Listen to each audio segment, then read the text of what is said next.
Hello, in front of me I've got Mazda CX-3. In this video I'll show you how to manage navigation panel.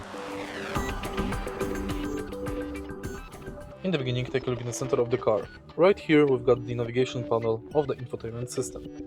Let's start with the top of the panel. Right here we've got the buttons: Media, Home, Navigation. If you press Media, you will enter Radio. Press it again to switch radio band. If you press Home, you will go to Main menu. Navigation, of course, navigation. Next, at the bottom, we've got Go Back button and Favorite Functions button.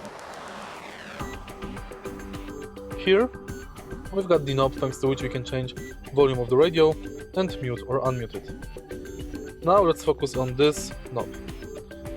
You can twist the knob left-right, push it upwards, downwards, push it left-right, and also press it.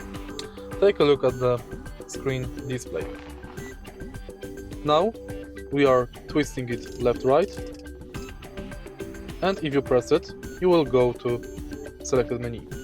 When we are in the menu, push the button left-right to switch menu, and twist the left-right to navigate through current menu. Press the knob to enter the settings. And that's basically it. If you find this video helpful, please leave like, comment and subscribe.